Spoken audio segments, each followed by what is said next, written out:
Towards the end of the year, I was hearing that we were probably the most productive legislature in the last 20 years, and what I'm hearing now, the figures are getting even higher. So there's a lot to talk about, and for starters, for those of you, hopefully you all know that my name is Sandra Masin. I represent 51A, and I have to tell you, it has been such a privilege to do so for the past 2 years. It's not only because I represent my district, because this has been such a very special legislature that really worked really hard to get a number of bills accomplished, some that have been dragging on for the last maybe decade or so. And what I'd like to do today is, first of all, I'll give a brief overview, then ask Senator Carlson to give some additional comments, and I'd like to then take questions and answers. At 11:30, I'd like to introduce our guest, Dave Smith from Growth and Justice, to talk about the problem that we're having in this country now with some extreme income gaps and the problem that poses for our community. And the way I'm going to start right now is to tell you that in 2012, when I was campaigning, I said that there were 3 things that we really needed to concentrate on. And can everybody hear me? Okay, I know we have a lot of noise. One was the fact that we needed to have a balanced budget. If you'll remember 2 years back, they did a huge school study, which meant delayed payments to the school district, which meant the school district took its loans out, which meant a lot of extra money was being spent by our school districts unnecessarily. They took out loans for tobacco funds and then said the budget was balanced. That was not an acceptable accounting practice. Last year, for the first time in a decade, we had a structurally balanced budget. So I'm really proud of that. The other thing that was really important was education. We have invested heavily in education over the last 2 years. A couple of things that I think are historic. One is we did fund all-day kindergarten, and we finally allocated money for early childhood education. For years, we've been told that that is a huge investment.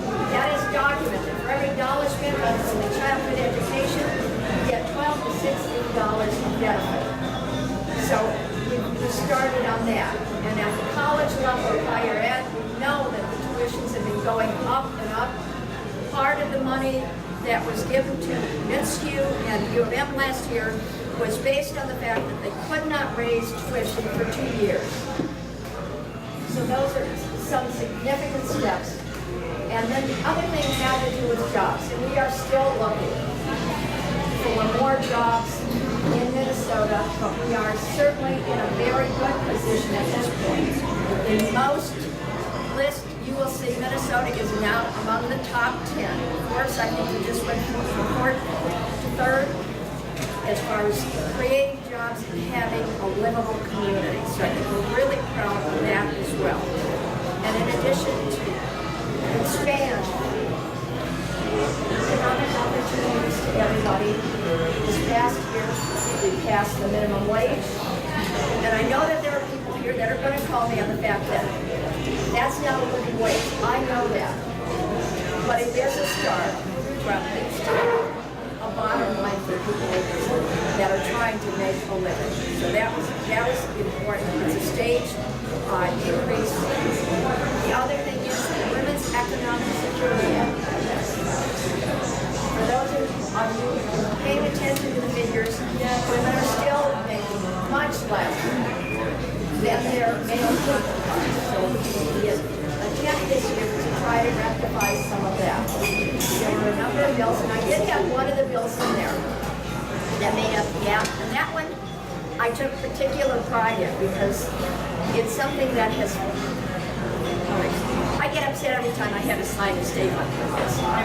But if you remember, most of you when you sign a hiring statement, it says that you cannot discuss your wages with anybody else. This, my bill, prohibits us Is it yours? doing that now. It's You fine. can voluntarily discuss your wages with your county fund. They can discuss it with you. And this is important for a number of reasons. One is, you can't prove that you are making less than your male counterpart if you don't have legal access to the information. And at the federal level, that's where you're hearing a lot about the really So those are to me, those are the three things that are the bridge from 2012 to 2014. She said there are a host of bills, but we didn't get a chance to tell you which ones we want to discuss in the future. Senator Jim Carlson. Yes, one of the things I like to do is experiment just a little bit. Where can we hear the best? When I was standing there, I could hardly hear Sandy. Back here, I could hear her pretty well. So can you hear better on this side or on that side? I think standing over there. Standing over there? Well, they can hear better, but their table is that way. Maybe I talk louder too. I'll over here, we'll try this. How's this sound? Is this pretty good? Yes. All there? Well, Sandy had a lot of really good stats. I want to add a couple more that I like. One of them is, there's a handout that I think Michael has them, and I have some back here, that talk about Minnesota versus Wisconsin, because that's getting to be quite a comparison. And these are some stats. Some of them are looking back, some of them are looking present, some of them are looking forward. And the ones that I like the best are the ones that look forward. And that is, and they're on the bottom of this sheet, and Michael will get you some more of them. The best state for business, Minnesota is ranked 8 by Forbes. Now, what do they know about it? Ranked 8. Wisconsin is ranked 41st. Best states to make a living, Minnesota ranked 3rd. Wisconsin ranked 24th. That's by Forbes. Then Fortune 500 companies, that's from Fortune 500. We have 19, they have 10. And we have a very similar demographic, very similar population, very similar education we haven't had in the past. But we are quite a ways ahead of and you can see up above there, then looking at the present educational attainment, we are well ahead of them. Labor force participation, jobs created, and unemployment rate. It says 4.7%. We're 12th in the U.S. Wisconsin is 5.8, 24th in the U.S. Well, that number is obsolete because we have now dropped to 4.6%. So I'm not sure where that puts us in the rank, but we're in the top 10 in all of the good indices. So we should be very proud of our state, and we should be promoting our state. And I think that's what the governor has wanted to do, that's what the legislature has wanted to do, is to promote our state. And I think we are being successful, but I know that we can do more. We can do more. One of the statistics that often bothers me is when I went into my first term, our attainment of post-secondary degrees in the U.S. ranked us about 13th in the world. It was only about 20 years earlier that we were undisputedly number 1. We have dropped to 13th. The number that was at the end of my first term, we had dropped to, I think it was something like 14th or 15th, and now we're 16th. We're going in the wrong direction. That is negative, very negative for us for the future. We need to reverse that, and that takes time to reverse. So it's very important that we address our post-secondary education. We have to look at our primary education, like Representative Masin said. We now will have all-day, everyday kindergarten that has been proven nationwide, worldwide to be very advantageous to young people. We're making sure that kids are ready to go into kindergarten. And you know what that means. When a child goes into kindergarten, they're expected to sit in a seat. They're expected to know something already. You don't know that that's the teacher. You know that what this is all about. That's ready for kindergarten. And we have to make sure that kids go into kindergarten, especially with the class sizes that we have, ready to learn. And that's what's very important to our caucuses and to the state as a long-term goal. And of course, I'm an engineer. I come from manufacturing. I retired from 3M. One of the things that we often talk about when you're in manufacturing is planning horizon. And planning horizon in manufacturing is when you get an order, what do you do first? You order something, the very first item might be some steel. It might be something that is in the product, or you can even hire someone. That date starts the planning horizon. When you ship it to the customer, that's the length of time that your planning horizon is. For education, that's 16 to 18 years. That's a long time. So we have to look out way ahead to see what we need to do right now. And right now, it's kindergarten, it's early childhood, it's preschool, it's making sure that kids are healthy, making sure that they're not hungry in school, all of those things. And we have addressed each and every one of those items in this last session. So when we talk about successful sessions, like Sandy said, we don't have a budget problem right now. We have actually had an increase in the state revenue. Now, in the last couple of months, that's taken a little bit of a plateau, but it's going back up again because the job rate makes a big difference on the revenues. But it was really important to us to make sure that all of these outer years we don't have a fear again. We have not borrowed from education anymore, because that's the only thing we can do, by the way. Minnesota has a constitutional requirement that you balance the budget. You cannot borrow for the budget. And so what we've done is we've used education, we've used other accounts as our piggy bank, and we've taken from them. They're all paid back now. Now we do need more reserve.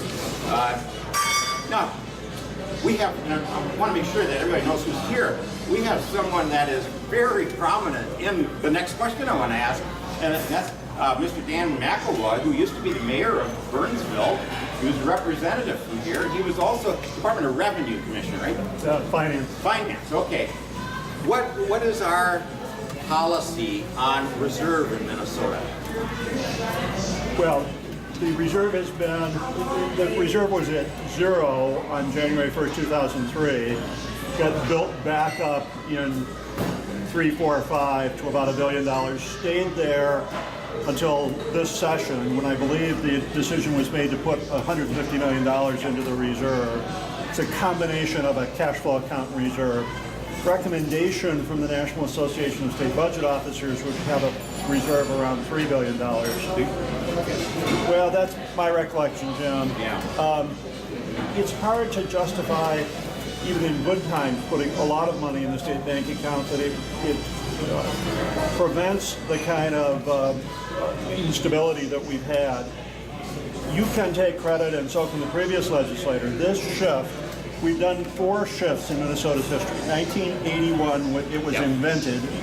And the shift simply, schools are owed money on June 30th at the end of the school year. End of the fiscal year, excuse me. If we shift it into July and pay them on July 2nd, it's a pure bookkeeping error. The first one, 1980, took 13 years to pay back. Another one in 1991 in a recession took 12 years to pay back. 2003, bipartisan basis, the law was changed, so the first money that comes to the bottom line, so to speak, unshifts the schools. The 2003 shift was undone in 39 months. The 2010 shift looks like it's about the same, 36, 39 months. Dan, would you stand up, please? We're Jim was kind enough to some say very high quality information here. I'm more often known as the old gray mayor. Some people, the former nightmare. I was also the last mayor in the era BE, which is before Elizabeth. But the shift, it was the right thing to do to go first dollars toward unshifting. There were a couple of small shifts in the airports fund and some smaller things that are now unshifted. So we're starting. But in fairness to any administration, if you track when we've had deficits, it also tracks when we've had recessions. We had 2 recessions in the early 80s, the budget's done. 2 recessions in the early 90s, the budget's done. Back-to-back deficits in the zeros, and the zeros were just a difficult decade. Hopefully the teens will be better. Yeah. But did that answer your question? Yeah, well, except that I think, didn't Woody Perpich institute a percent that was the goal? I don't remember that. I thought he remember. did. 5%? Yeah, 5% would be monstrous, but 5% of the general fund budget is, we have 2 budgets. A general fund budget, that is your income tax, sales tax, kind of general revenue. And then an all-fund budget that adds to that the federal share of programs like special education and medical assistance and the gas tax, which is segregated for roads and bridges and the state patrol. The all funds budget this year is, or biennium, is about $63 billion. The general fund about $37 billion. It would be, you couldn't really reserve for the federal stuff. It's too big.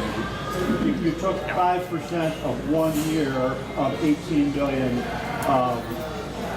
billion nine or something like that. National Association of State Budget Officers recommends a little more than that. Their recommendation currently is about $3 billion. We may not get there. If we could get to the $1.9 billion, that would be reduce some risk. But as you can see now, when we're talking about the amount of money for a shift, that a $2 billion or $3 billion reserve would be very, very fortunate for us because it could get us through a lot of rough times, the recession time. Now, in comparison, because you know both, what is the recommended budget reserve for a city? I don't remember. Because I think it's about 30%. Yeah. Something like that. Some Cities have a problem in that they have expenses all year long, and Yep. they only get revenue twice a year when their property taxes are paid by the counties. Yeah. So for them, it is a cash flow issue, and it's much bigger. Yeah, yeah. 5.5 months. 5.5 months? Okay. Yeah, that sounds. Yeah. And as you can see, that's a big number. That's a lot of cash. This, And a lot of times people don't understand this getting paid twice a year. That's right. And so they have that problem of, well, what's all this cash for? Well, that is to pay the bills and during school the districts year. have the exact same issue, Yeah. Jim. Yeah. They get their property taxes and their special levies twice a year and have to pay expenses really 12 months a year, Yeah. the biggest part of the 9 or 9.5 months a year. Yeah, yeah. So yeah, thanks for the information, Dan. So that is one of the things. And by the way, one of the little ditties that was put into a budget, our budget bill, that has not been discussed very widely, was that now we have a mandatory contribution to the reserve if the November forecast turns out to be a surplus. That 30% of that is supposed to go into the reserve. So that automatically goes into the next budget. These are a lot of good things that have happened. And it's, they're not all sexy things to talk about, but it brings Minnesota into a level of stability that we've not had before. We are very stable right now, and that's one of the reasons why we're getting these kinds of business ratings here, is because Minnesota, or let's say business, wants stability. And Minnesota is now very stable. So now I think we probably used up my time. But I have many more handouts and things, so that if you want, we can talk a little bit more later. We all have a lot of handouts for you, so you're going to go home loaded with paper if you so desire. Are there, as I said, there are so many bills that we passed this year, legislation that are really important, but I'd like to take questions on the ones that you'd like us to focus on. Okay, even if they didn't pass, the ones that we need to be going forward as well. We just lost a huge employer to Ireland. So what are you guys thinking about trying to do about that? Sorry, we lost a huge employer to Ireland. Metron. Oh, yeah. I mean, is that concerned at all? Yes, it does. Now, the big thing that we have to do is understand the entire scope of it. Medtronic is moving their world headquarters to Ireland. They still are an American company, American subsidiary, and they have to pay taxes here. So they pay U.S. taxes. They don't pay Ireland taxes on U.S. made goods, U.S. sold goods. So that's important to understand. The main reason for these companies to move their headquarters offshore is because they have cash reserves offshore that they want to be able to use somewhere in the world. That's the big change. And in fact, Medtronic will be hiring more people here now. So it's got to be understood in them. Why can't they just bring the cash reserves here? And I do want to emphasize, they made it very clear that they are going to expand into jobs in these states. So I think that's Yeah. Okay. The question you were asking was why can't they bring the cash here?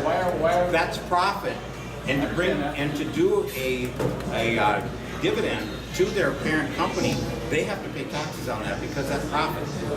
That's why they won't bring it here. Federal taxes. Yeah. It wasn't a state tax issue, it was a No. federal. Right. They had $20 billion offshore. That would also be state taxes also, wouldn't it? There would be, yeah. Well, if they would do it, but most of those larger companies aren't doing it. But we can talk about that more. Rob, over just said that there's this lady now. an op-ed by the CEO of Medtronic. Stand when you talk. There's an op-ed by the CEO of Medtronic in the Tribune this morning, so you might want to look at it. At least that's an effort on his part to try to. Did everybody hear that? There's an article in the Tribune. Yes, ma'am. I heard that the taxes on businesses for Minnesota are the highest in the country. Is there anything they're not giving lower incentives to businesses more attractive? One thing we did last year, we did lower business taxes, 346 million, and that was one of the largest tax decreases in business. Could be in history, so that was a huge one. So the deal is, it did give businesses more money to invest in their business and to work, help them going forward. So that was the first thing. What are the specifics then? Okay. What specifically did you do for 346 million? That 346, we lowered the employment, Unemployment. the unemployment rates that they Sandy, that's true, but that was going to happen. You accelerated it by about 8 months. Because the debt to the federal government was paid off, the 14% surcharge would have gone up. Now, it was the right thing to do to accelerate it, but we didn't really lower the rate. The biggest change that was made was some federal conformity things that help both individuals and businesses. Again, it's really hard to hear, so when you talk, please The stand. change in the unemployment insurance tax was a result of the debt to the federal government having gotten paid off as the economy improved. It was going to trigger down 8 months later anyway. So what you did was accelerate the trigger down by 8 months. The more meaningful thing that was done was to conform to some federal tax changes on a couple of depreciation items, taxability of such after-us donations. Those were helpful. Appreciate or not, there was a technical bookkeeping reduction, but it was by repealing 2 sales taxes that were 3, never having one go into effect, and repealing 2 others that had been raised in previous sessions. So if you look at the books, there was a bigger increase than there really, or decrease than there really was.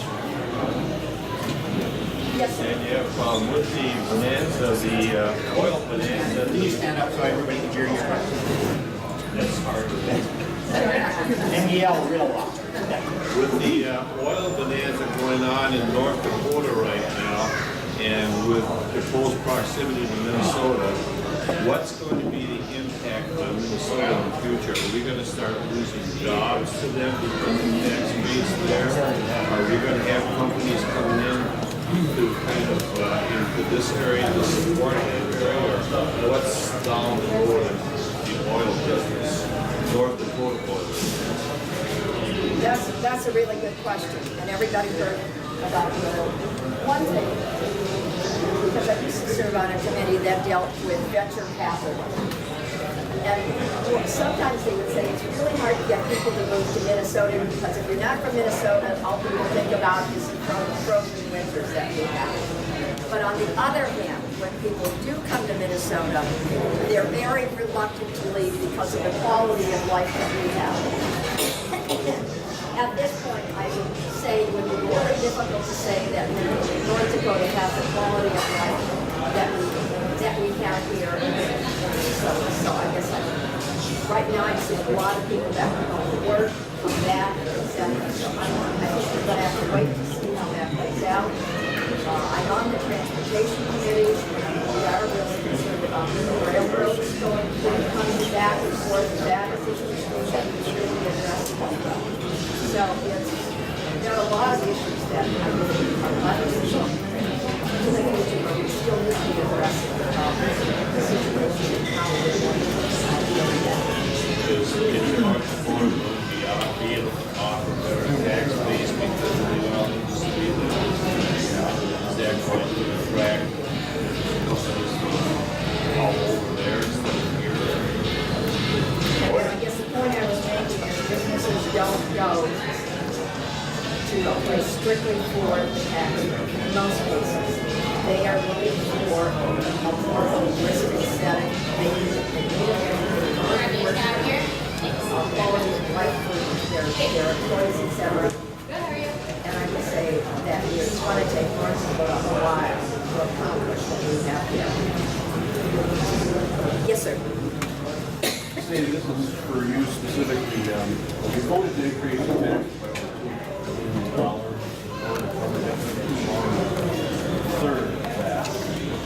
Can't hear you. You voted for increased taxes by over $2 billion in order to cover a deficit that was smaller than a third of that. You also approved spending $90 million on a new state and Senate office building that the governor called, quote, overly lavish and unnecessary. My question is, do you think this is a good use of tax dollars in our state's people? Okay, you covered a lot of territory there. Yes, there's no question we needed to raise taxes to get what had been done. For the last decade, people have been putting it off. And for the for the state office building, I want to mention, first of all, I spent a lot of time in the state capitol because I used to work for the Historical Society there. And how many of you have been into the Capitol in the last, say, 20 years? Quite a few of you. How many of you noticed that that building needed attention? And that Capitol is a major asset to Minnesota. And I did put out questionnaires, and I have been talking to people. And again, I want to thank you all for all the input that you've had on that. Most people are okay with doing something for the Capitol. Everybody recognizes that. But I want you to take a minute and step back. Think about when that building was built. How many people lived in the state? Also, think about how many women served in the legislature when that building opened. Up until fairly recently, how much attention was paid to people with disabilities? Right, none. And I do, that's one of the handouts I have that shows what's in the Capitol right now, the changes that are being made. You're going to see that there's going to be more restrooms. There are going to be more public spaces for there. But it also meant that there was, and we're putting in heating, air conditioning, etc. Things that major infrastructure in there. And that is cutting down on the space in the Capitol. So to adjust for that, and there's a whole lot of other reasons, but I think that the sheet that I have will give you some idea. That's why they need to outsource or move people to different spaces. And the Rules Committee, the House Rules Committee, the House as a whole did not vote for this. This was just strictly done by the Rules Committee. And I want to make that very clear. Because obviously, because I have a lot of background in the Capitol, I have a lot of thoughts that I would like to have, but that did not happen. It was just done in the Rules Committee, and obviously I could talk to people, but it was still done by the Rules Committee. They looked at a lot of different options. Building this building across from the Capitol made the most sense and was probably the most economical.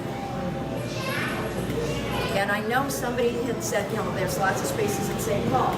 But again, and I had bills for disability community, and I work a lot with disability communities. when they thought about trying to meet with their legislators and going all over St. Paul, that made it was going to be very, very difficult, and they were opposed to that as well. So there are a number of reasons for not putting putting people throughout the city, even though it was brought up again. Yeah, there's some empty spaces elsewhere, but people come to the Capitol, and then people from out of state. So you need to make it as easy as possible for them to meet with their legislators, to participate in the process. And Jim, I don't know, you want to add to Yes, that? I definitely do. A couple of things. First of all, the taxes that were passed, many of those have been repealed already. And that's because Minnesota outperformed the best guesses of what the forecast was going to be. We actually came in with a surplus. Minnesota did far better than what we thought Minnesota was going to do, so we could back off on that. So the passing of the $2 billion balanced the budget at the time, but Minnesota did better than we expected, so we could take some of that back.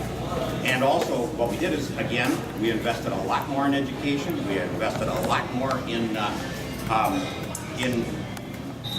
and human services and other areas that needed to be either repaid or made whole. Now, on the building, there is no $90 million building. If you walk away knowing anything today, that is a false statement. No $90 million building. We did not put it into the bonding bill. There is no bonding bill for that building. It is built like other administrative buildings in the Capitol complex, and by the way, it was not snuck through in the middle of the night or anything like that. It was in the bill, it had been discussed, there was a bipartisan committee that has worked on it. And for those of you that maybe want to get some Republican perspective on it, ask Matt Dean. Matt Dean, the representative from Stillwater, was on the committee. He was part of that. He voted for it in the committee. Now, how is this being financed? It's being financed like other buildings have been financed in the Capitol complex, like the tax building, things like that. And that is through an annual charge. We do the same thing with that building as we would have done by going into the Macy's building. Macy's didn't want us, by the way, or the new owner of Macy's. Nobody downtown wanted us. The Pioneer Press said, we don't want you guys in our building. And all of that would have cost millions of dollars of one-time costs to get us located in there. Now, the Senate is the only entity that does not have a building up there other than the Capitol. I'd love to stay right in the Capitol. But you know what? What Sandy was talking about, the Capitol is going back to its glory days of the early 1900s. They did not have the Senate in there at that time other than we had our desks. That was our office, was our desk. Now we have far more information that's being demanded of us. There is much more staff that people want. They want information from. So yes, it has been expanded, but it's been because of public demand. Now, those two things are combined with us losing, meaning the Senate, losing 38,000 square feet out of the Capitol. The House needs more space. They've asked for more space. The governor has asked for more space. The Historical Society actually runs the building of the Capitol. They needed space. Right now, the kids come in there and they have to meet in the rotunda or on the steps. And the Historical Society wants to have a room for them to stage their visits to the Capitol and also to stage the tours that they put out. Every hour they do a tour. Now, all of those things were incompatible with the Senate staying in that building, so we had to go somewhere else. And now what was approved, and I actually have the page of statute that approved it, and it gives the amount of money, $1.6 million, to move the Senate, and then the annual amount that's going to be paid by lease. And the $90 million that was first quoted, I think it was $27 million, was for parking, which is terrible up there. We have now paved the front yard of the Capitol. There's 2 big parking lots in the front yard, and that's now where I park. I'm now on that, one of those new formerly non-existent parking lots. Other people have been pushed out in other places. We had 650 spots that we leased from the Sears company, and they want to they have made sounds that they're going to rebuild their, repurpose their properties. So we had to get out of there, and they're putting a parking ramp there for the, it's for the house and house visitors, I guess. But there will be, it's just like if, you know, if I'm going to renovate this, I have to meet the new codes. The new codes means that you have to be able to get here with a wheelchair. That's why that door doesn't have a great big bump. That's why it can't have one step. You have to meet the codes. So the Capitol now has to meet the codes of today. Now we'll get exemptions for instance, railings. There's a few things like that because they're artistic. But we cannot not build facilities for people in wheelchairs, people that have disabilities. So, and by the way, some of that requires underground protected parking. So the protected parking is going to be on the north side of University Avenue, and it'll go under a tunnel that was built a couple of years ago. And then there has to be elevators in the building, and right now we only have 2 significant elevators, and they've been beat up for years. They don't look like they used to look. They will look like they looked in 1910. They're going to be rebuilt. There are skyways throughout the building that have been hidden because we've had offices in those areas. They're going to be exposed. They're going to look like they looked in 1910. And senators are, up until this last week, had their offices in those areas, and there are false ceilings. Even in my office today, I have a false ceiling in there. There's another, I think it's another 10 feet above it. So lots of those things combine into the fact that we need to have a building that the senators are going to be in. We need to have larger committee rooms. There's going to be 3 committee rooms in that building. And you know, the functions that the Capitol has to do. And it would be really not wise to try to go somewhere else in the meantime. However, one more thing. You've heard about the lawsuit. The lawsuit to stop that building has been now set aside. That lawsuit cost you millions of dollars because now the new building is going to be finished later. And when it's finished later, there is no spot for the 2016 legislative session. And there's lots of things in the Constitution that don't allow us to monkey with some of those things and some of those timings. But we now have to find a place temporarily because that building has been slowed down. If we slow down the renovation of the Capitol, the contractor will upcharge us. If we slow down the building, the contractor will upcharge us. So we have, you know, if you really want to dig into that, I have a lot of information on it, and it all makes sense once you dig into the details. So thanks for your question. And I know that's been a big area of concern or questions. And as I said, I have a handout on that, and I think Jim and I will take questions offline. But we only have time for about 1 or 2 more questions before Mr. Smith gets his 15 minutes, and we go into that. Diane and then Rob. Yeah, when you were running for office, one of your things you said you were going to do was to give us property tax relief, and instead of getting any property tax relief, you've actually increased our property taxes by $1.5 million in our district here alone. So can you explain to me how this is actually a benefit to our citizens? Generally, there has been a lot of tax relief for a number of people. Let's see. I do want to mention that going into the session, the deal was we were going to pass a tax on the top 2% of Minnesotans. We did do that, and so that was helping to pay for that. And by and large, a greater proportion of people now have lower property taxes than before. So what people are you saying have lower property taxes versus it's actually increased?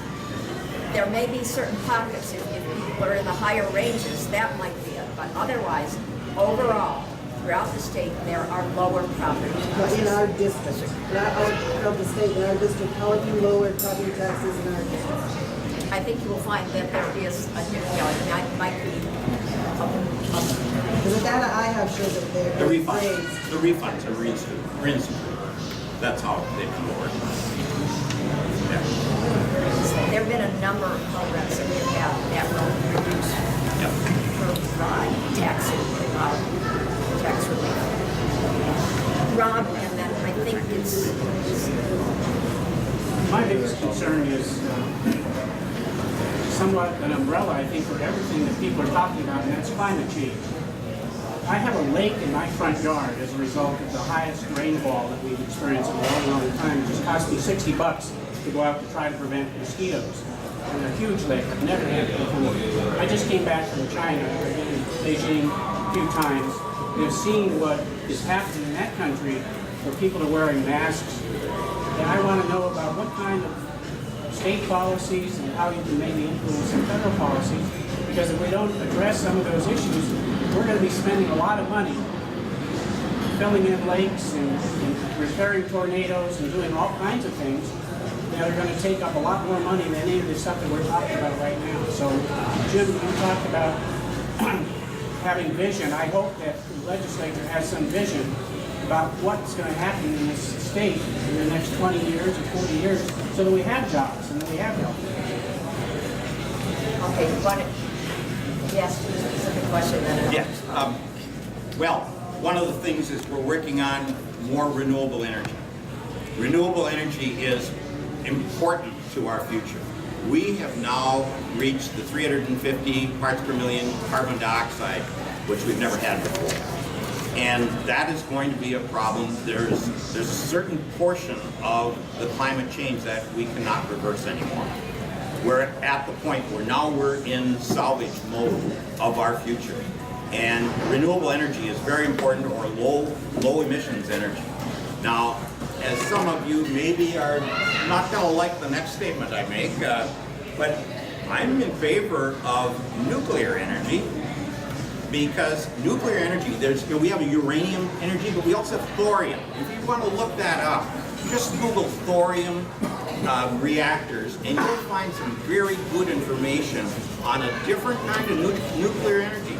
And that is far less dangerous, far less of a pollutant, and you get far more energy out of the fissile material. So it's, eventually we're going to have to go to that. We're going to have to go more towards the long-term heating systems and cooling systems. The biggest one is ground source heat pump. It's very expensive up front, but it is far lower to operate, and it makes a far better use of the electricity that we do have already. So those kinds of things we're going to need to do. We're going to have, and as you've seen now, there's fluorescent lights. Compact fluorescents are now almost passé. It's LEDs.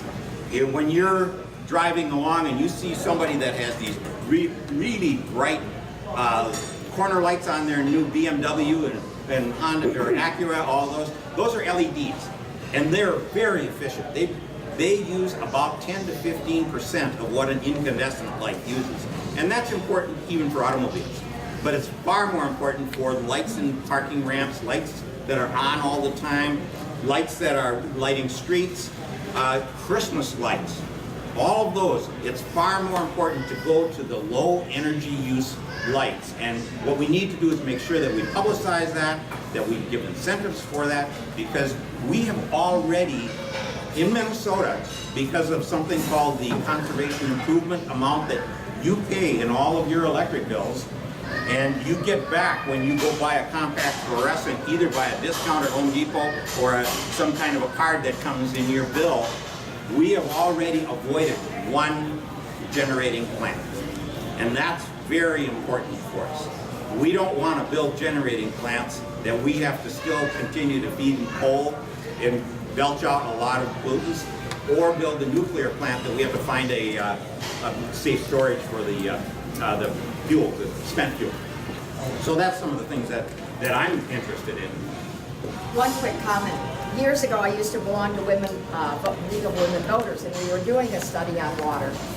And we were very alarmed, particularly thinking that the western states, et cetera, in particular, were going to come and take our water. But now, it's gotten to this point where we are concerned just about the water being used within our state. And we've done a number of different programs. The one I think that I do want to highlight was last year is that we are going to start monitoring the ground wells, water wells that we have, particularly in Egan. That's all we use is wells. And we know that the problems that they're having over in Woodbury. So it's going to be, I think we will be watching that cautiously. And we are going to have to find more ways of conserving water. I think there's no question of that. And regardless of which programs, but last year there were a number of programs dealing with water, looking forward. We are aware of the problems that we're facing. And right now, all the water we've had in the last couple of days, it's hard to believe that that's a problem, but it overall is. So yes. And now, what I just want to tell you, I'm so very, very pleased to have Dane Smith talk to us. He's the president of Growth and Justice. A few weeks before the end of session, he and his group brought a moving to the state office building called Inequality for All. And it gives a lot of background about that we're experiencing now with the incredible income gap that we're dealing with in this country. And that is one of the things that I think we need to be addressing as we go forward. So Dan, thank you so very much. The floor is yours. Thank you, Representative Masin, Senator Carlson, and it's great to see Dan McElroy here. I was a reporter for the Star Tribune for many years. I came to really respect Dan McElroy as a great public servant, and you're well represented here in Burnsville and Egan. The issue of inequality has been of interest to me as a reporter, as a journalist for more than 20 years. It was actually a fairly conservative Republican named Kevin Phillips who started writing about this divergence in income and wealth inequality back in the late 80s and early 90s. And Kevin Phillips produced a number of books about it. And the evidence on this is probably overwhelming. You've probably seen coverage of this in the news media. You've probably read about it. Among the people who say it is a problem are President George W. Bush in 2007, who addressed a national business group and acknowledged that inequality is a problem in America and getting worse. Pope Francis is on this, all over. It's his number one topic as he travels the world talking about what we need to do as people, and for him, for Catholics and Christians, about improving lives. It's also, of course, President Obama speaks out about it a lot, but increasingly Republicans like Marco Rubio from Florida are saying that inequality is, in fact, a big, big problem for America, for the world. Most of the literature in economics these days is about inequality. There's a big book out by Thomas Piketty, a French economist, that is the talk of the world.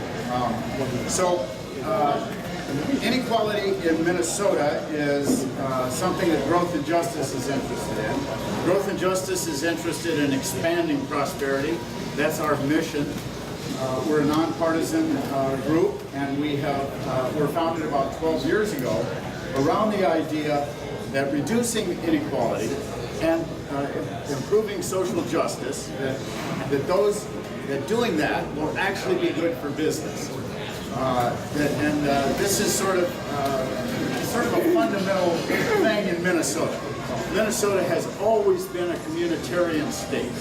From our earliest founders, they understood that public investments in parks, in schools, in hospitals, in public goods would actually build a better business climate. And this has been kind of a fundamental tenet of Minnesota's success since way back, since the Pillsburys, since the Dayton family, and they built their fortune. And more recently, successful CEOs from the Coles family to the Colad family, all of them understand and talk about the importance of public investment. So I encourage you to take a look at Growth and Justice's website. And by the way, we kind of own the topic of inequality in Minnesota. If you look up, Google that phrase, you'll see our stuff coming up top. And we've had, I have a couple of these handouts if you want to help me distribute them, Sandy. There's 3 here that include some recent work we've done on this subject. One of the most important things to remember about inequality is how it's understood in terms of average income and median income. You know, if Bill Gates walked into this room right now, we'd all be billionaires on average. In fact, I just looked him up. He's back on top as the richest man in the world, $73 billion net worth. And if you walked in this room, I counted up, there's about 25, 30 people here. We're all, our income on average is $2 billion apiece. So Bill's amassing of that fortune, and by the way, he's worried about inequality. Bill's amassing of that fortune, on average, was great for all of us. But if you remember from high school economics, the difference between median and average, the median income is what that person in the middle makes. And that's what we're all concerned about in Minnesota and nationally, is the health of that middle class. So if Bill Gates walks into this room, we all become billionaires on average, worth about $3 billion apiece. But our median income goes up from the person who ranks about 12th in this room in income, or for the person who ranks 12th in income, maybe to the person who ranks 13th in income. So the median income when Bill Gates walks in this room maybe goes up a couple $1,000. And for too long, attention has been focused on average income and GDP in states per capita and in the world. On that ranking, the United States seems to be doing well. The chart goes like this. But median income, as our report shows in the Growth and Justice report, widening inequality in Minnesota, has actually declined. It's been a little uneven. Minnesota actually did fairly well in the 90s. It plummeted because of the 2 recessions in the early 2000s, and then the Great Recession, the biggest recession since the Depression, put another dent in median income. Now, this is a result of unemployment, lost jobs, but we also know that employers are paying people less in benefits and in actual hourly wages. Now, this is enormously complicated. One thing you learn in studying inequality is to be humble. There are people who disagree as to why it's happening, but there is no question that the forces of capitalism often are great at producing wealth, and we celebrate that at Growth and Justice. They produce wealth and technology, they benefit all of us, but the distribution often falls a little short of ideal. We all want everybody to share in the work we all do in our time. And most people, when they have a job, it's kind of amazing. When job growth is on the rise, people take those jobs. I actually do not believe that most Americans or most Minnesotans of any color or of any income gap or at any income level are lazy. I think that the incentives to work are still very great in our society, and if the economy is working well, people will take those jobs. But the fact is, inequality is with us. And so the report that we did on inequality in Minnesota shows, guess what? We're not as bad as the rest of the country. Minnesota's inequality is less pronounced than it is, especially in some of the states like the South, but also some of the richer states, California and New York, with their fabulously wealthy incomes in Manhattan and the Silicon Valley, also show big inequalities. Good old Minnesota is above average on inequality. However, it is getting worse, both in terms of the percent held by the top 1%, which is one measure. By the median income, it has declined rather sharply in Minnesota. It may be recovering now, actually, with new growth. And in the condition of those on the very bottom, those who are poor. The poverty rate did go up in Minnesota during the last Great Recession. So on the three major measures, the four major measures, top 1%, median income, and the condition of those in poverty, we're getting worse.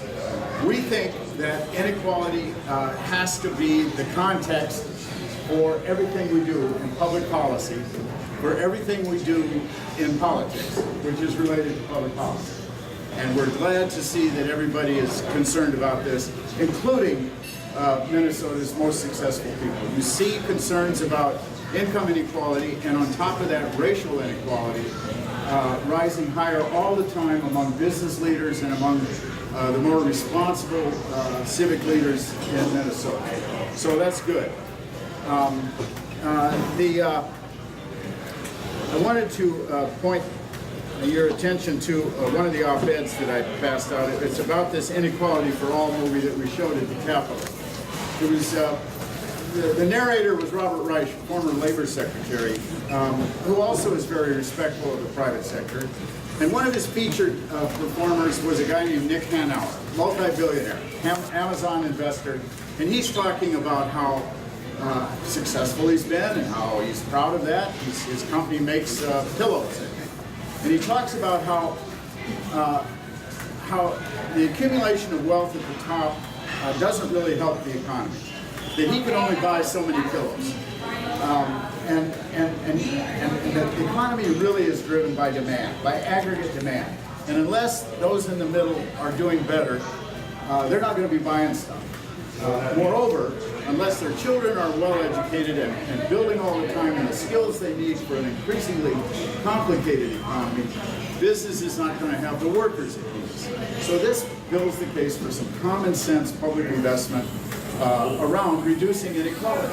We really think it has to be the top priority for politicians, for policymakers, and I encourage you to all think about it all the time when it comes to your own decisions and what you're doing and what you might be able to help to lift folks up. There's some great little stories in here in that movie, Inequality for All, about a struggling couple in California. They might be just like any other Latino couple in Burnsville or in the southern suburbs here. Both of them are working. Both of them are engaged in getting new training. Both of them are working. They're raising their child together. And yet it brings tears to your eyes when you hear them talk about not having enough money, less than $100 in their checkbook. These folks are working. And they're not making it. They're doing what all of us hold out to be the ticket to success, which is hard work, intact families. There's also a family in this movie, Mormons, Republicans, talking about how they're doing okay, but their children are struggling. Their children aren't able to get the jobs they wanted. And this particular Mormon is actually trying to organize the workers in his plant, because he doesn't think that, or he kind of demonstrates how their pay and their standard of living is eroding. So, theoretically, you can understand inequality, or a lot of us can. Many of us may be affluent, many of us may not be in direct economic trouble, but I think almost everybody I know that I talk to about this can see it, can feel it. And you also have with you a graphic that shows where Burnsville ranks on some key census measures. Did those get out to everybody? I'd encourage you to take a look at what's happening in suburbia with regard to inequality. There's a whole lot of research out there and articles about how, the suburbs were always the destination place. That's where you moved to because you were successful, but you could get your own house and your yard, and it's green. And I lived in the suburbs for many years. I understand the appeal of suburbs. I love the suburbs. But they became regarded as places of privilege, islands of affluence. And in general, this is sort of the mythology around the suburbs. In fact, the suburbs have been really hit by this inequality crisis. If you look down here at Burnsville versus Minnesota, you'll see that the median household income is look just above business quick facts. 2 lines above that is median household income. Burnsville is at 64,000 versus 59,000 for the state of Minnesota on average. Now that isn't a huge advantage. And if you suspect that it's not as big advantage as it was, you're right.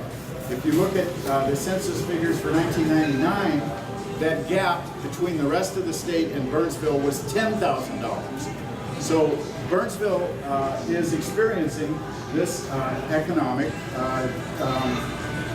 inequality. The other thing is poverty rate.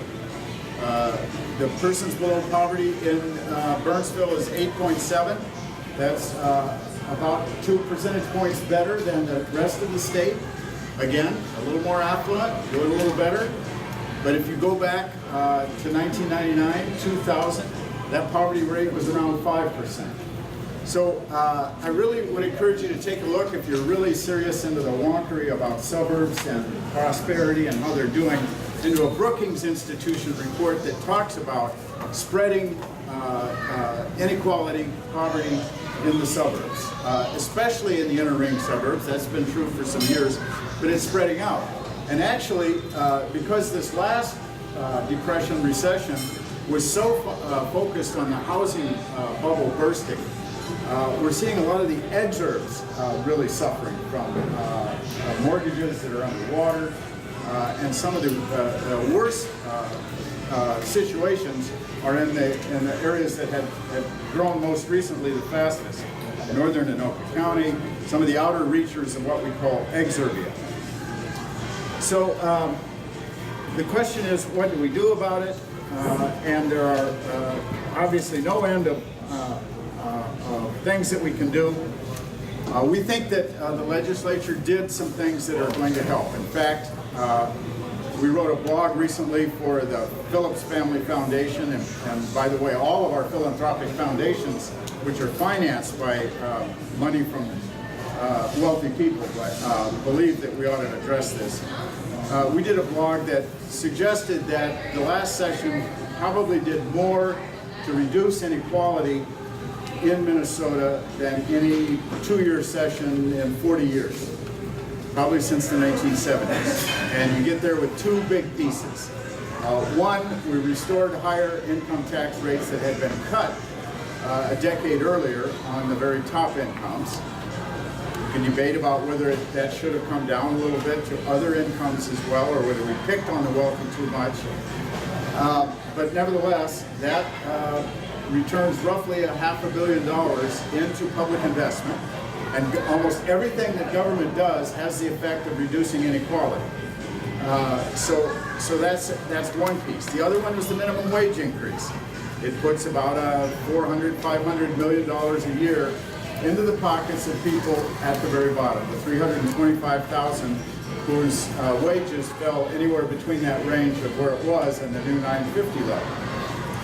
So those are the big pieces. I would argue that more important were the investments in early childhood education. Business interests support this early childhood education very strong. Dwayne Benson, a former Senate Minority Leader, a Republican from Lanesboro, was the lead business advocate for small early childhood education for many years. We got to start on it. We think we need more. We think we need to invest in transportation. It creates jobs. Business needs it. Business demands it.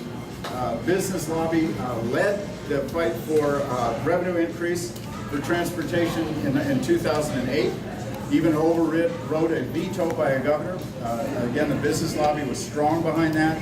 So we think those 2 areas for the next session are the way to go for continuing to reduce inequality. We know that transit and affordable options so that people can move to and from their jobs and to destinations, especially if they're median and lower incomes, is a big equalizer. So that's it in a nutshell. I'd be happy to entertain questions or comments. And I would encourage you to take a look at the op-ed that, of the 2 op-eds, the one that focuses on the movie. On the back page of the one that focuses on the movie, there is a list of things that, general things that the federal and state government, policymakers and others can do, and businesses can do to address inequality. They are make work pay, did that. Invest in education and workforce training, you've got to do that. We have to close these gaps that we see between low-income people and high-income people in their education attainment level. We need to reverse policies that diminish bargaining rights. The decline of unions has had something to do with inequality. Undo the great tax shifts that generally reduce rates for the wealthy. Minnesota still has a flat to regressive tax system even after the recent changes. Wall Street needs to be reformed to prevent speculative and predatory behavior. That's not much we can do about that here. But the final thing is to get big money out of politics and campaigns. Obviously, if people at the top are able to put a disproportionately larger amount all the time into the political process, the things they're going to ask for in return for that money are not likely to reduce inequality. I'm just guessing. But anyway, I'll be happy to answer questions. Yes?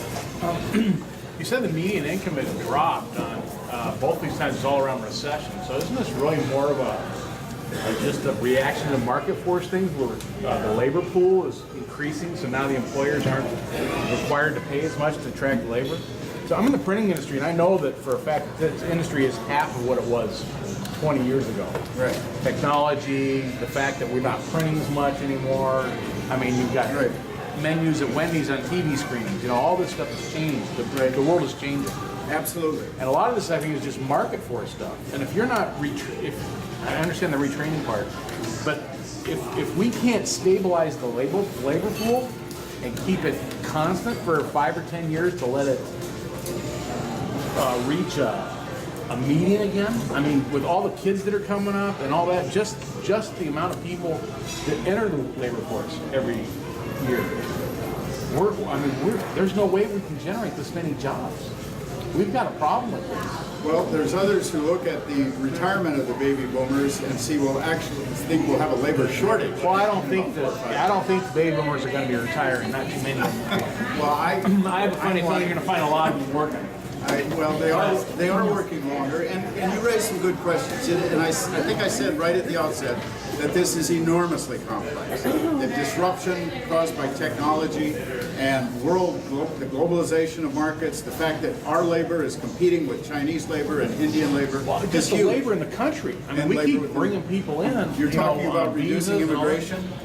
Yeah, legal immigration. I would do something, just to let everything settle down and become stable again. Right. So you actually see where you really are. Because, I mean, all these industries are shrinking. Yeah. Dan? First of all, Dane and I have jousted on these issues for 25 years. And where we differ is the role of government in fixing some of this, as opposed to the role of parents and grandparents and aunts and uncles and faith communities and nonprofits that can do more, in my judgment, than government can. And then on the fact of regional and global competition. Dane focuses on what's called vertical comparisons, the comparisons of the richest and poorest within a society, within a community. They use a tax incidence study I don't entirely agree with. Republicans often use horizontal comparisons where we compare our cost of taxes or doing business or extractions to other states, other regions of the world where we have a fairly high cost. The long-term solution may be in diagonal thinking, where we think both about what we take in to purchase public goods, both through charity and tax, and how we compete with surrounding states. Now, Dane said we just restored the tax rate. That isn't quite accurate. The old rate was 8.75% at its peak. It went down to 7.8. It depends on what you mean by restored. It was much higher in the 70s and 80s. But not in recent years. The change in the Ventura administration was from 8.75 to 7.875. We took it to 9.875.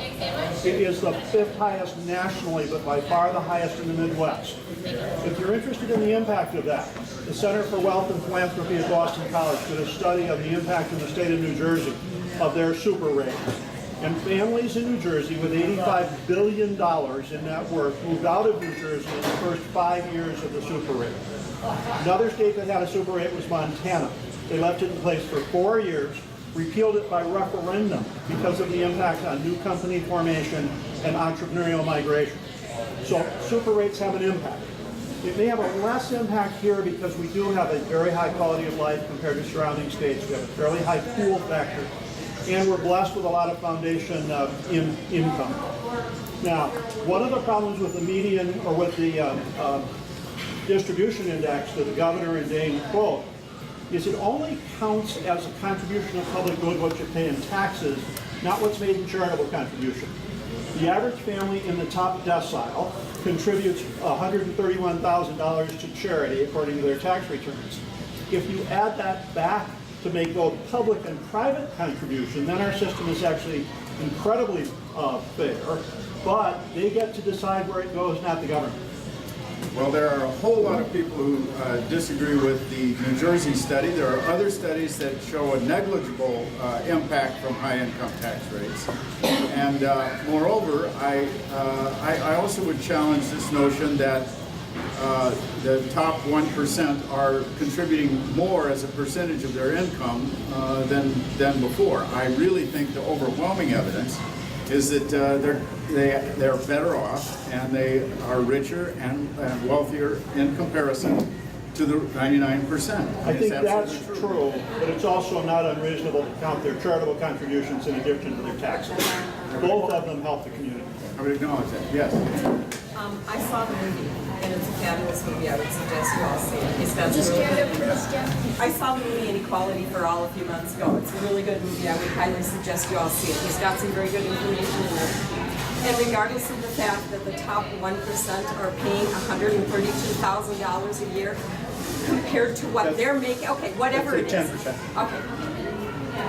Of the charitable, that they're putting that much into charity. I put probably about $7,000 into charity. So my percentage that I'm giving to charity is way above. There's a certain amount of money you need to survive. Everything above that is great. And there are a lot of people in this country that are not making enough to survive. One of the things I'd really like to know from our legislators is, I know here in Minnesota, especially in the Twin Cities, the housing is a really, really, really big issue. We have all kinds of housing that's being built coming up, but it's all higher income housing. There's beautiful apartments that are and things that are going up in downtown St. Paul. Many, many people can't afford to live there. So I think that's one of the things we really, really need to address here, especially in the Twin Cities and in Minnesota. That's going to help bring, change that inequality gap. If you look at the leading groups in this state for affordable housing, they celebrate this last session for the investment in the bonding bill, I believe, and elsewhere to greatly expand the amount of affordable housing. And it is probably not enough, but it's at least progress. Yes. Another issue is certainly the moral issue. Right. When we talk about income inequality, in my area I work in education and work with young people. There are 19,000 children that die every day in this world for lack of clean water and food. And I never hear people talking about what we're going to do if people on a lot of occasions are opposed to children having pain, they're opposed to abortion because of the pain it induces, but I never hear people talking about what we can do to help. Almost half the world is poor and they die because they don't have food. And it seems to me that we need to do a better job of trying to come together and figure out how we can sustain the wealth that we have at the same time we can address real challenges of people who are actually dying every day. You never hear people talking about the fact that there are real deaths that are happening because of income inequality. The moral question is always there. I personally agree with you. We try to focus on pure economics and what's good for growth, responsible, sustainable growth. I think there is a reason for optimism here. I think the spread of markets and democracies throughout the world, there's been some big thinkers who have produced research on this, show that the gaps between the richest and the poorest countries are actually diminishing. More than 1 billion people have moved into what's called, what would be considered the middle class. over the last 20 years.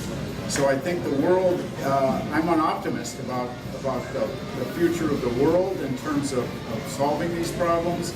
I think globalization will bring us together and come up with solutions to these inequalities. But for the near future and in the immediate past, we're seeing wider inequalities within nations, and that's really to me worrisome. There are some studies that suggest that equity actually improves the condition, the quality of life of people who are at the top. In other words, they might pay a little higher taxes, but people actually live longer at the top in healthier, more equitable societies. I mean, one of the lowest tax governments in the world, smallest public sector as a percent of income is Guatemala. I don't know if you've been to Guatemala, but the life expectancy is horrible. The infrastructure that they have for their economy is almost non-existent. It's an oligarchy run by a few wealthy families. Inequality is very high. And most of the nations that have small government and low taxes in our world are actually on that dysfunctional end of the spectrum when it comes to economic growth and economic basic health. So again, I return to the principles that are in our own U.S. Constitution and the Declaration of Independence. This country was formed uniquely on an idea of equality. The very first statement of principle in the Declaration of Independence, and they got it almost right when they said all men are created equal, but the fact that all of us are created equal and that we're entitled to some minimum, something more than just despair and a bare minimum as a percentage of being part of this great country is really fundamental to the Constitution and to our founding principles. So you can veer off into the moral and the high-sounding principles that undergird all this, but I would submit that America, we had taxes and at the peak of the Industrial Revolution that amounted to 7% of our income in 1902. I just looked it up. We had crashes, booms and busts, and great inequality in this country. Now we're up to about 35%. That's about the civilized level as total public sector share of the economy. I don't know if that includes the philanthropy share, but that's the way of the world. All of the industrialized democracies in the world have a fairly large public sector. And run by their democracies. And the more legitimate and transparent the democracies are, the better. But in general, Germany, Scandinavia, and some nations around the world that have more equity, more of a guaranteed economic benefit to just being a citizen, are doing quite well in the economy. And inequality turns out to be, as the Pope often points out, I just talk to the Pope about this if you have a disagreement about it. I'm a Christian background. I'm actually a Unitarian now because I really do see value in all the world's faiths. There is a spiritual element here, and for Christians, it's embodied in Jesus' teachings, which were all about sharing, which was all about all of God's children having enough. So it's over. Our time is probably up, but we'll take the last question, then we'll do a wrap up. When I came today, my impression about income inequality, what I think about is if you take a person in a job and control for education, training, and the type of job, that there's very little difference between men and women. What it sounds like you're saying is that inequality means, well, everybody's not making the same thing. Well, I don't think everybody has to make the same thing. And as you were just saying about people sharing in Christian view, the people who have more are called to give more. I don't think we have to mandate that by a government. demanding that everybody has to be the same, because I don't think everybody has to be the same. Well, That's the Pope- communism and socialism. Oh, baloney. The Pope disagrees with you, by the way. No, that's not true. And I have Yeah, that's why we have separation of church and state. That's right. I don't think that raising taxes on people because they have more is the solution. Well, first of all, taxes in this country are legitimate. They are set up by our Constitution. We knew that we needed a public investment, and Hamilton and Washington fought hard for the unquestioned right to tax. And the federal government, thank God, raises enough taxes to help create a wonderful nation. And we're still among the least taxes in the industrialized world. The fact is, Ireland, somebody mentioned Ireland and Medtronic, I just looked up Ireland. Ireland has a higher tax burden as a percent of income and a higher spending as a percentage of income than the United States does. So let's not get carried away about the fact that Medtronic went there to seek low government and lower taxes. At least for all of the people in that country, they pay higher taxes and they have higher returns. There's an exodus. I mean, there's a lot of people moving to Ireland, a lot of companies moving to Ireland, and they're in the middle of a labor economic boom. Ireland had a big crash. I'm a blue collar worker. I mean, the mining industry is gone in the state now. Printing's been shot. I mean, we're putting in rail cars and shipping it to North Dakota, then they're gonna smelt it down and refine it or whatever, send it back. I mean, but it seems like we've just killed a lot of jobs here. And they're yet, not Forbes coming ranks back. us the third healthiest economy in the country. Oh yeah, okay. If you're okay with being number 3, I guess that's all right. You know, I'm just saying though. I mean, this just seems what's been driving down. I mean, I'm frustrated too. I understand this income inequality.